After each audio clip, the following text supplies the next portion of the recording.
Good morning, children. Let us continue the chapter French Revolution today. Last time we did one fourth chapter, I should say. Let us quickly revise what we did last time. We read some of the very important factors regarding France. The first thing was that the French society was divided into three categories or three classes, or in other words, in exact terms, we called it three estates. The first estate consisted of the clergy, the second estate consisted of the nobility, and the third estate consisted of common people. These common people consisted of peasants, businessmen, artisans, poor laborers, landless laborers, etc. etc. Then another thing we read that Louis XVI was the ruler of France at that time, and he had to impose many taxes on the common people. He had imposed several taxes on the common people, and there were three main reasons why he had to do so. Firstly, in order to maintain his beautiful court. Secondly, in order to fight continuous wars.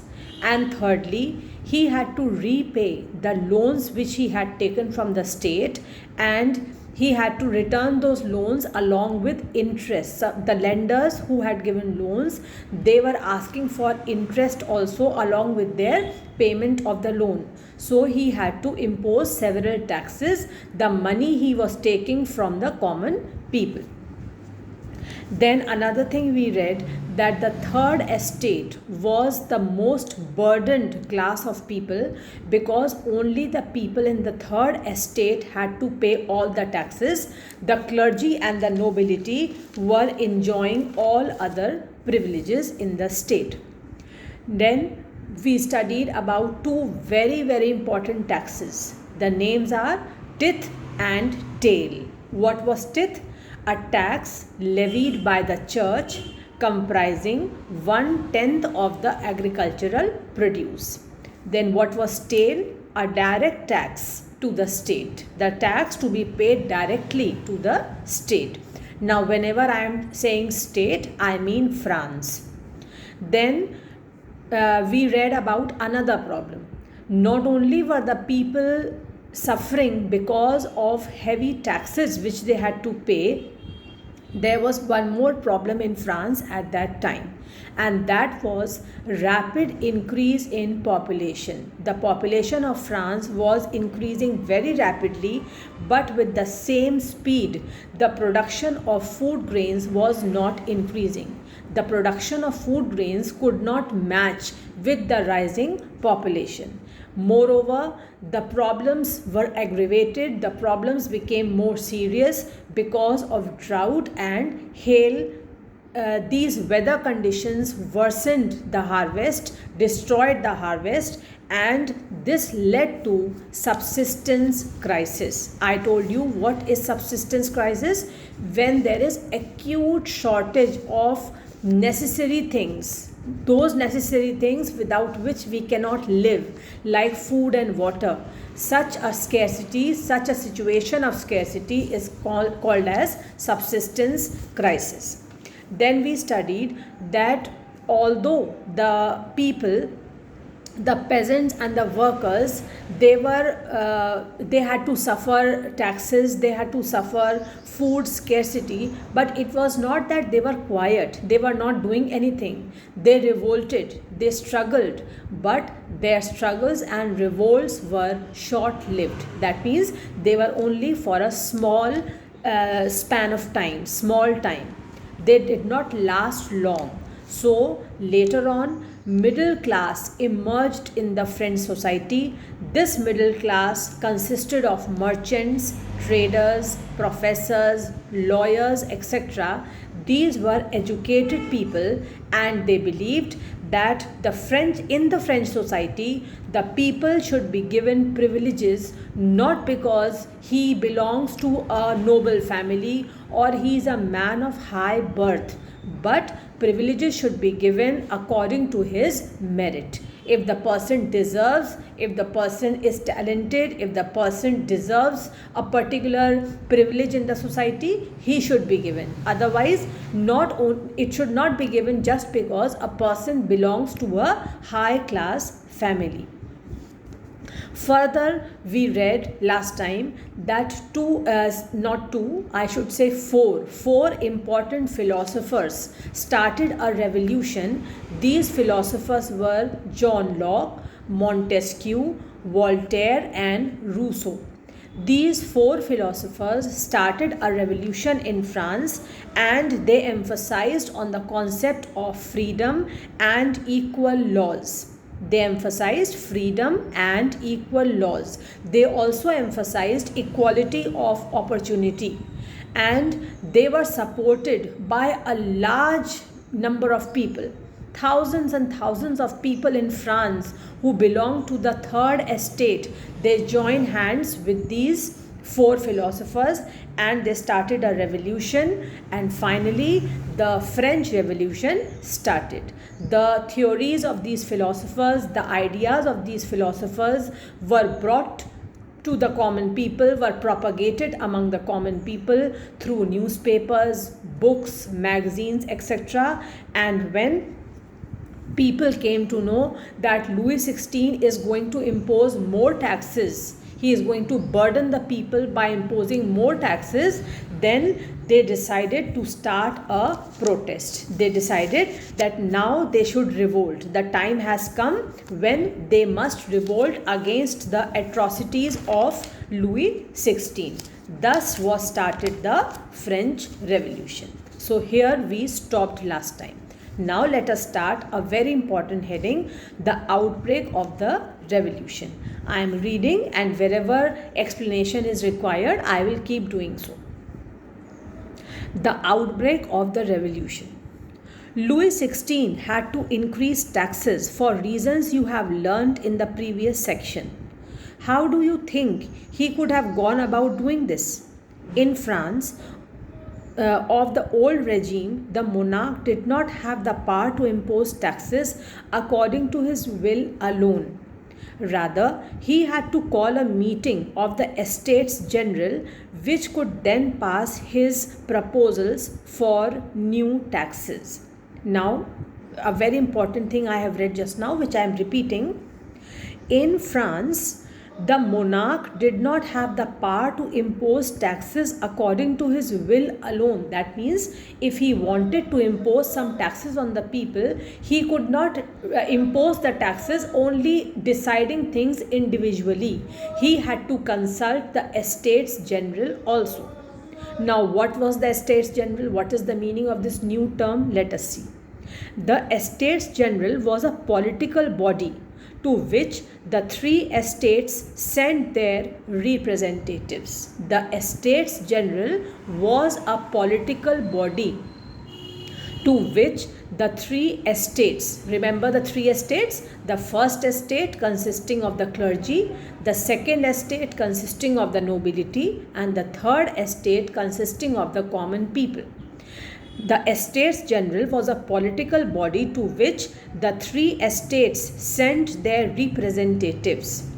However, the monarch alone could decide when to call the meeting of this body. So, how did he decide which taxes he had to impose on the people? He had to consult the Estates General, which consisted of representatives of the three estates, the first, second, and the third estate.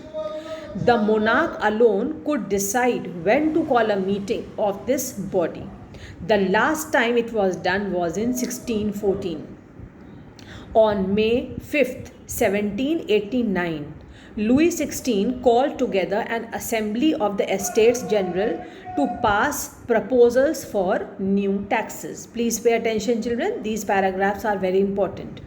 On 5th May 1789, Louis XVI called together an assembly of the Estates General to pass proposals for new taxes. A resplendent hall in Versailles was prepared to host the delegates. Resplendent hall means a beautiful hall was prepared for this important meeting. where it will be decided what new taxes had to be imposed on the common people. The first and the second estate sent 300 representatives each. Listen carefully and please pay attention, children. The first and the second estate sent 300 representatives each to where? To the Estates General, for this meeting of the Estates General along with Louis XVI, who were seated in rows facing each other on two sides, while the 600 members of the third estate had to stand at the back. Now see the discrimination. 300 representatives comprising of the first and the second estate were seated facing each other, whereas 600 members of the third estate had to stand at the back. Why they had to stand? There was no place to sit for them? No, it was not so. But because the third estate comprised of the common people, and common people were considered degraded in the French society. They were the most oppressed class of people. That is why they were standing at the back. The third estate was represented by its more prosperous and educated members. Now, last time I told you, and today also I had revised with you, that a middle class emerged in the society. Remember, the middle class belonged to the third estate only. And I also told you that they were educated class of people. So this is what is written here. The third estate was represented by its more prosperous and educated members. Peasants, artisans, and women were denied entry to the assembly. Peasants, artisans, and women were not allowed to enter into this assembly. Only the educated people who belonged to the third estate were allowed to enter. However, their grievances and demands were listed in some 40,000 letters which the representatives had brought with them. Whose demands? The demands of the peasants, artisans, and women. Their demands were brought in the form of 40,000 letters which the representatives had brought to this assembly. Voting in the Estates General in the past had been conducted according to the principle that each estate had to vote. Children, please pay attention. Every line of this heading, how the outbreak of the revolution started, every line is very important. Okay, I am reading this again. Voting in the Estates General in the past had been conducted according to the principle that each estate had to vote. The first, second, and the third, each estate had to vote.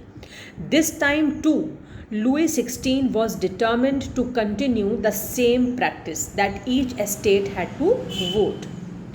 But members of the third estate demanded that voting now be conducted by the assembly as a whole. Okay, now pay attention. See what is the difference. Earlier, it was the principle that each estate had one vote. I am reading this again. Voting in the Estates General in the past had been conducted according to the principle that each estate had one vote. Each estate earlier had only one vote. But now, in this assembly, the members of the third estate demanded that all the members present in the assembly should be allowed to vote. But members of the third estate demanded that voting now be conducted by the assembly as a whole, where each member would have one vote. Earlier, only one vote by one estate. That means even if there are 200 members representing the first estate, only one vote will be cast. Similarly for the second and similarly for the third. But this time in this assembly, the people who came as representatives of the third estate, they demanded that all the members present in the assembly should be allowed to give their individual votes. Thus was the democratic principles put forward by philosophers like Rousseau in his book The Social Contract. So this idea actually was brought by whom? By a French philosopher, Rousseau, in his book The Social Contract. When the king rejected this proposal, members of the Third Estate walked out of the assembly in protest. The king, Louis XVI, did not like this proposal that all members should be allowed to vote. So when the proposal was rejected, the members of the Third Estate walked out of the assembly showing their protest. The representatives of the Third Estate viewed themselves as spokesmen for the whole French nation. Another very important line. The representatives of the Third Estate who had come in this assembly, they considered themselves as spokesmen for the whole French nation. That means spokesmen of the whole French nation. That means they considered that they were representing the whole French nation, and they are the voice of the whole nation. They are representatives of the whole French population. On 20th June, they assembled in the hall of an indoor tennis court in the ground of Versailles. They declared themselves a national assembly and swore not to disperse till they had drafted a constitution for France that would limit the powers of the monarch.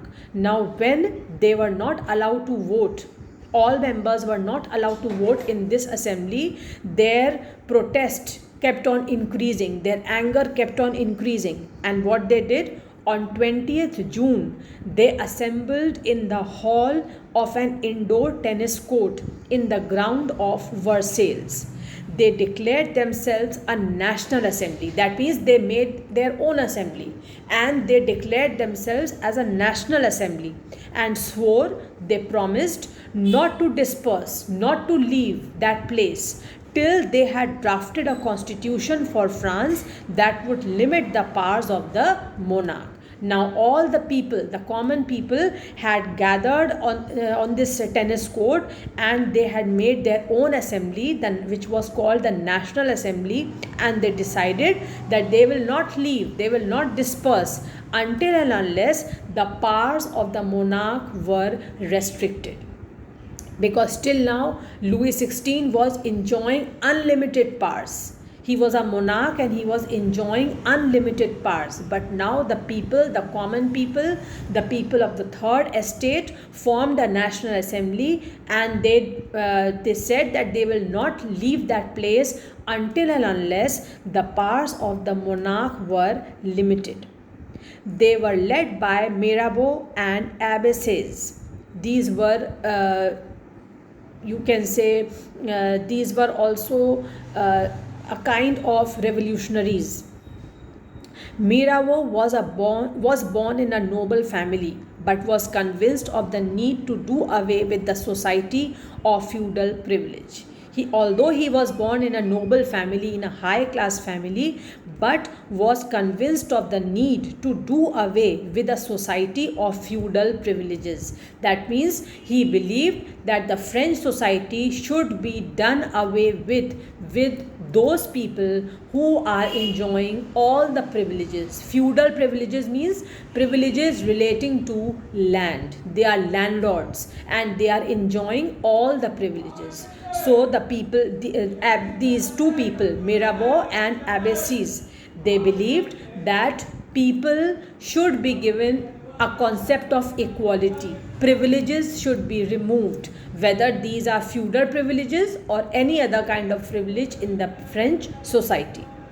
He brought out a journal, a magazine, and delivered powerful speeches to the crowd assembled at Versailles.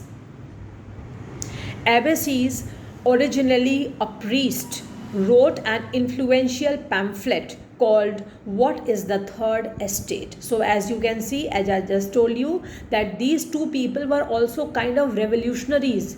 They also tried to bring a concept of equality in France. They wanted to give equality to the people who belong to the third estate. While the National Assembly was busy at Versailles, pay attention children, while the National Assembly was busy at Versailles drafting a constitution, the rest of France seethed with turmoil. Now there was confusion, there was turmoil, there was anger among other sections of people in France. Other sections of people mainly comprised of the clergy and the nobility, whereas the people who belonged to this third estate, who had made a national assembly, they were busy in making a constitution for themselves. The rest of France seethed with turmoil. A severe winter had meant a bad harvest. The prices of bread rose. Often bakers exploited the situation and hoarded supplies. After spending hours in long queues at the bakery, the crowds of angry women stormed into the shops. At the same time, the king ordered the troops to move into Paris. On 14 July, the agitated crowd stormed and destroyed the Bastille. So this is the starting of the revolution. The women who had to stand for long hours in order to purchase food, in order to purchase bread outside the bakery, they had to wait for several hours. They also started agitation and protest, and finally on 14 July, the agitated crowd, the angry crowd of people stormed and destroyed the Bastille. What was the Bastille? It was a fortress prison. In the countryside, rumors spread from village to village that the lords of the manor had hired bands of brigands who were on their way to destroy the ripe crops. Now children, there are some meanings given on the right side of your page. Please look into those meanings. I am reading for you. Manor is the meaning is an estate consisting of the lord's lands and his mansion. An estate, a big place, an estate, a big land consisting of lord's lands, an area consisting of the lord's lands. Lord here means the king. Lord's lands and his mansions. Mansion means his palace. I am reading now again. In the countryside, rumors spread from village to village that the lords of manor, that means those people who belonged to these estates, had hired bands of brigands who were on their way to destroy ripe crops. Caught in a frenzy of fear, peasants in several districts seized hoes and pitchforks and attacked Shaitaks meaning is given. Castle or stately residence belonging to a king or a nobleman. Castle again means a kind of palace, a small palace. Castle or stately residence belonging to a king or a nobleman. Attacked Shaitaks. They looted hoarded grain and burnt down documents containing records of manorial dues.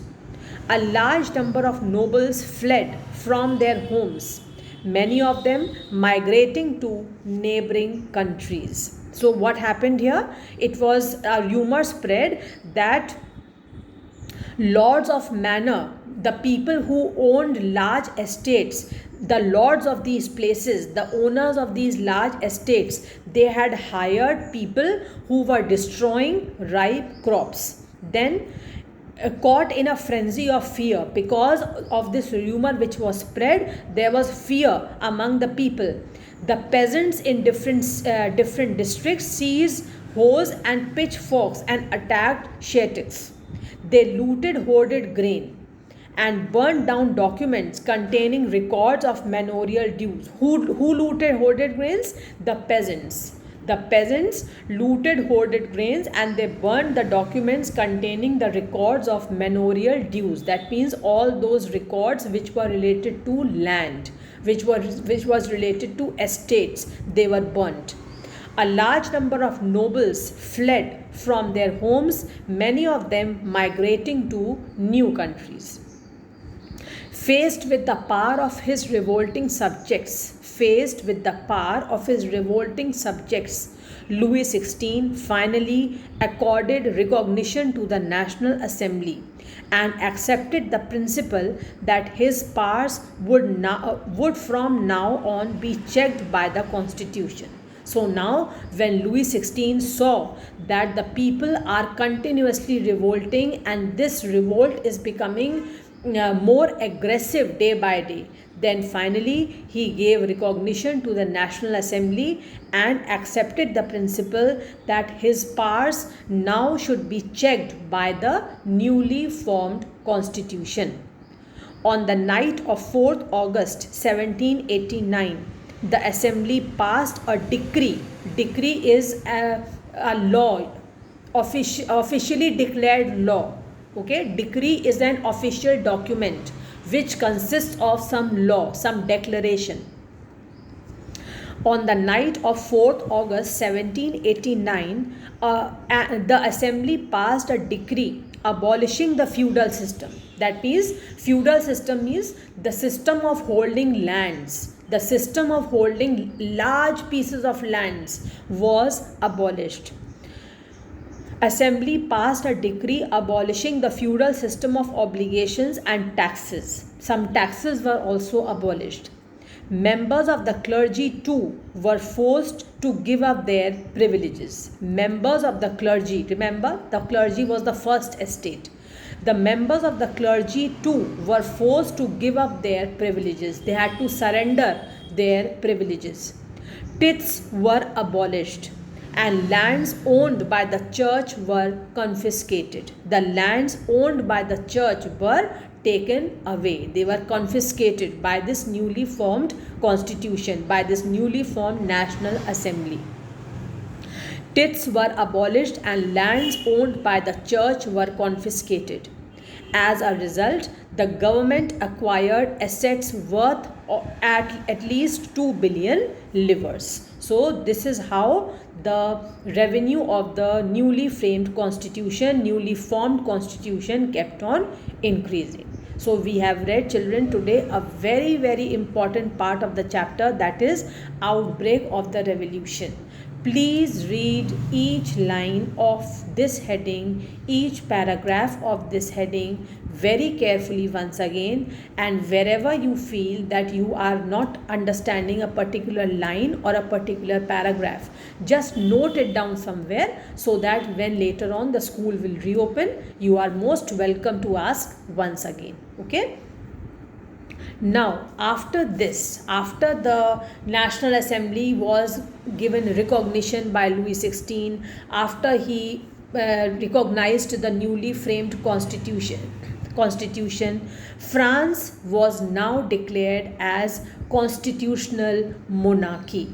Okay, now this is another heading, but this I am going to tell you in a summarized form. You should please read this later on after my class is over. Read this, whatever I will tell you, you will find everything in your NCERT textbook which you have downloaded.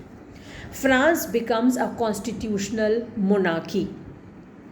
The National Assembly was drafted, as I told you just now, as we have read just now. The National Assembly was drafted, it was framed, and its main objective was to limit the powers of the monarch. Now, till now, we have read that Louis XVI was enjoying extraordinary freedom, extraordinary powers. He had lots of powers under his control, but now his powers were checked.